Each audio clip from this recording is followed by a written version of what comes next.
Welcome to thank you life tips.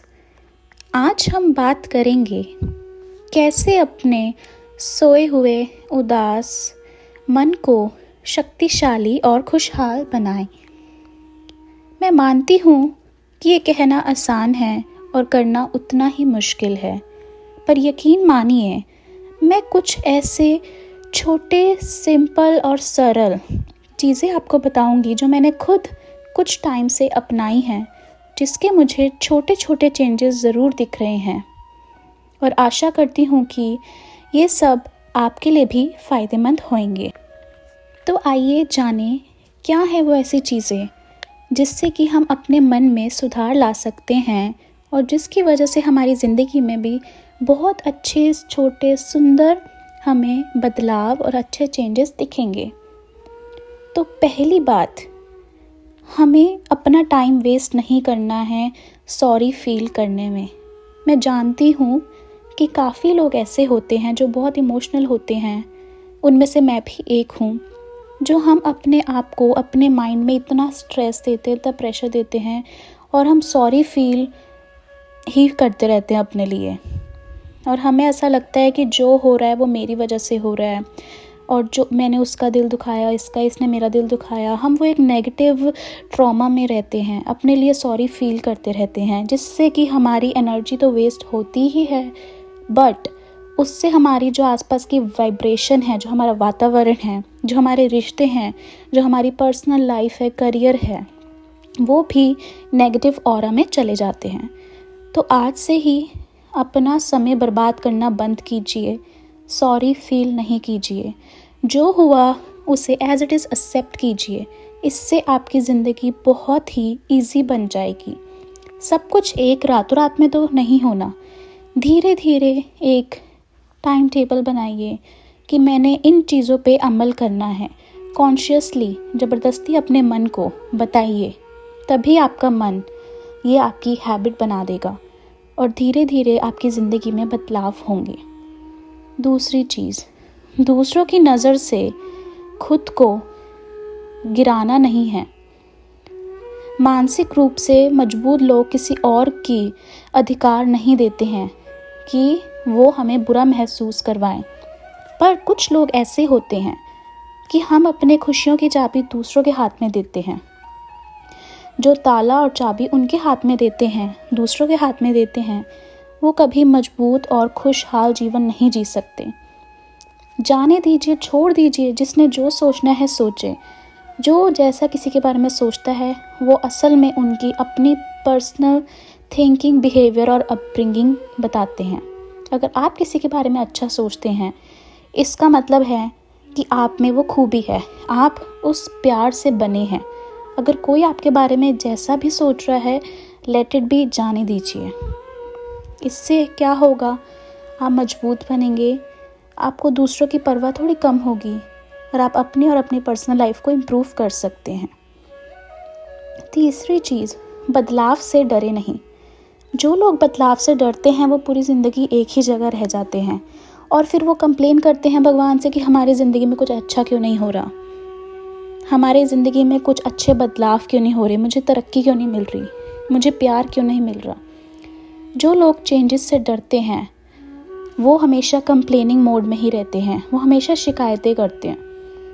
तो इसलिए अगर आपकी ज़िंदगी में कुछ चेंजेस आते हैं, हमेशा याद रखिए कि हर चेंजेस, हर बदलाव एक अच्छी चीज़ लेकर आता है। हर चीज़ के पीछे कुछ रीज़न होता है। आज आपको नहीं समझ आ रहा, बट 10 दिन बाद, कुछ टाइम बाद आपको समझ आएगा कि ये बदलाव मेरी ज़िंदगी में क्यों आया, इससे मुझे क्या फ़र्क पड़ा, और आप भगवान से थैंक यू बोलेंगे। तो इसलिए जो भी चेंजेस आते हैं उसको खुले दिल से हंसी खुशी एक्सेप्ट कीजिए और अपनी ज़िंदगी में प्यारे से बदलाव देखिए। चौथी चीज़ है, फालतू के कामों में और संकल्पों में अपनी वेस्ट ना करें एनर्जी, क्योंकि हम अपनी एनर्जी तो वेस्ट करते ही हैं, साथ साथ वो नेगेटिव लूप में घूमते हैं हम। ठीक है, क्योंकि अगर हम अपने संकल्पों पे कंट्रोल नहीं रख सकते और हम अपने पास्ट में ही जिएंगे, व्यर्थ में ही जिएंगे, तो हमारी ज़िंदगी वैसी की वैसी रह जाएगी और हम चाहकर भी अपनी ज़िंदगी को अच्छे तरीके से नहीं जी सकते। तो इसलिए आज से ही, ये काफ़ी मुश्किल काम है, पर आप कोशिश करेंगे तो ये ज़रूर अच्छे रिजल्ट्स देगा। आज से ही सोचें, फालतू की चीज़ों में एनर्जी वेस्ट नहीं करनी है। 5वीं, दूसरों को खुश करने की कोशिश ना करें, क्योंकि आपने तो वो कहावत सुनी होगी कि रब से भी शिकायतें करते हैं लोग। लोग तो भगवान से खुश नहीं है तो आपसे क्या खुश होंगे। दूसरों को खुश करना बंद कीजिए। आप जो मर्ज़ी कर लीजिए, उन्होंने कुछ ना कुछ प्रॉब्लम या कमी निकाल ही देनी है। तो इट्स बेटर आप अपने पे ध्यान दीजिए, अपनी लाइफ पे ध्यान दीजिए, अपना और अपने भगवान का अच्छा कनेक्शन बनाएं।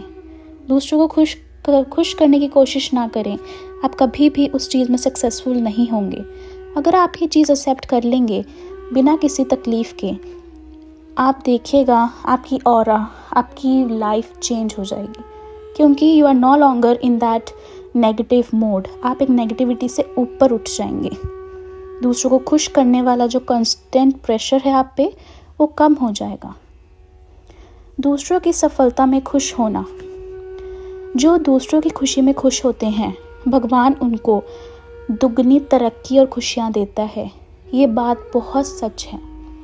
आज आपको लग रहा होगा आपका वो पर्टिकुलर दोस्त, आपकी फैमिली, आपका कोई बहन भाई तरक्की कर रहा है, पर भगवान ने आपको उन्हीं चीज़ों में रखा हुआ है, छोटी जगह पे रखा हुआ है। तो पहली बात, कोई काम बड़ा छोटा नहीं होता। जो भगवान ने आपको दिया आप उसे एक्सेप्ट करें, दिल से करें। और अगर आपका कोई दोस्त तरक्की कर भी रहा है तो ये उसके कर्मा है, उसकी मेहनत है, तो उसके लिए खुश होएं। क्योंकि अगर आप उसके लिए खुश होंगे, उसको ब्लेसिंग्स देंगे, तो यूनिवर्स को पता लगेगा कि इंसान दिल का अच्छा है। ठीक है, आपकी ऑरा पॉजिटिव बनेगी, आपका वातावरण पॉजिटिव बनेगा, और जो यूनिवर्स है वो आपको उसी पॉजिटिविटी को डबल करके आपकी खुशियों में शामिल होने देगा। तो हमेशा याद रखें, किसी से जलना नहीं है, किसी से जेलस नहीं फील करनी। अगर कोई तरक्की कर रहा है, उनकी खुशी में खुश होएं। अगर आप अपनी ज़िंदगी में खुशी चाहते हैं तो, अगर आप भी अपनी ज़िंदगी में उदासी चाहते हैं, अनसक्सेसफुल चाहते हैं, तो आप दूसरों की खुशी में जेलस फील कर सकते हैं। It's your personal choice. 8th, अकेले होने से डरना नहीं है। जो लोग अकेले होने से डरते हैं, वो चाहे भीड़ में भी हो, बहुत ही क्राउड में हो, फ्रेंड सर्कल में हो, बहुत बड़ी फैमिली में हो, वो उनके बीच में कहीं ना कहीं अकेला फील करेंगे ही करेंगे। चाहे आप किसी के भी बीच में हो, अगर आप अपने आप के साथ अपनी कंपनी में रहने में खुश नहीं हैं, तो दुनिया की कोई ताकत आपको खुश नहीं कर सकती। कोई इंसान आपको खुश नहीं कर सकता। किसी भी भीड़ में, किसी भी फंक्शन में, किसी भी पार्टी में चले जाइए, आपको कोई खुश नहीं कर सकता। ये 100% मेरा दावा है। अगर आप अपनी कंपनी में रहना पसंद नहीं करते, तो आप कैसे सोच सकते हो कि कोई आपको पसंद करेगा। If you don't like your self, nobody will like you ever. तो अकेले रहने से कभी ना डरें। आज से ही सोच लें, हम अकेले आए थे, अकेले ही जाना है। तो ये जीवन अकेले रहने की कोशिश करें, आपका जीवन बहुत सुधर जाएगा। अपनी दृढ़ शक्ति, अपना सेल्फ कॉन्फिडेंस बढ़ाएं कि हाँ, मैं अकेला हूँ, मैं अकेला कर सकता हूँ, भगवान मेरे साथ है, मुझे किसी की ज़रूरत नहीं है। अपनी खुशियों की चाबी किसी और के हाथ में ना दें। ना डरें अकेले रहने से। हमारी खुशियाँ किसी पे डिपेंड नहीं करती, हमारी खुशियाँ सिर्फ हम पे डिपेंड करती हैं। याद रखिएगा ये बात। और आप जितना अकेले रहने से डरेंगे, ज़िंदगी, भगवान आपकी उतनी ही परीक्षा लेंगे और आपको मजबूर करेंगे अकेले रहने में। तो इससे अच्छा है कि आप पहले से ही अपने आप को पसंद करना शुरू करें, अपनी कंपनी में रहना पसंद करें, तभी लोगों को आपका साथ अच्छा लगेगा। नहीं तो आप भीड़ में भी अकेले ही अपने आप को महसूस करेंगे। तो आई होप आपको ये सारी 7 टिप्स अच्छी लगेंगी। और मानती हूँ, मैंने बोला था कि ये 8 टिप्स होंगी, तो लास्ट टिप है कि हमेशा ग्रैटिट्यूड की स्टेज में रहें, हमेशा थैंकफुलनेस में रहें, क्योंकि मैं जानती हूँ कि कुछ ना कुछ आपकी ज़िंदगी में ऐसा होता ही होगा कि आप बहुत ही कृतज्ञ फील करते होंगे भगवान के लिए कि आपको भगवान ने वो कुछ दिया। पर ज़िंदगी की भाग दौड़ में हम भूल जाते हैं कि हमें क्या मिला, और हम उस चीज़ पे फोकस करते हैं जो हमें नहीं मिला, जो कि बहुत नेगेटिव चीज़ है। तो आज ही से स्टार्ट करें भगवान को थैंक यू बोलना, यूनिवर्स को थैंक यू बोलना, किसी में भी आप किसी भी एनर्जी में आप मानते हैं उनको थैंक यू बोलना, और अपनी ज़िंदगी में बड़े से बड़ा बदलाव देखिए। Thank you and God bless.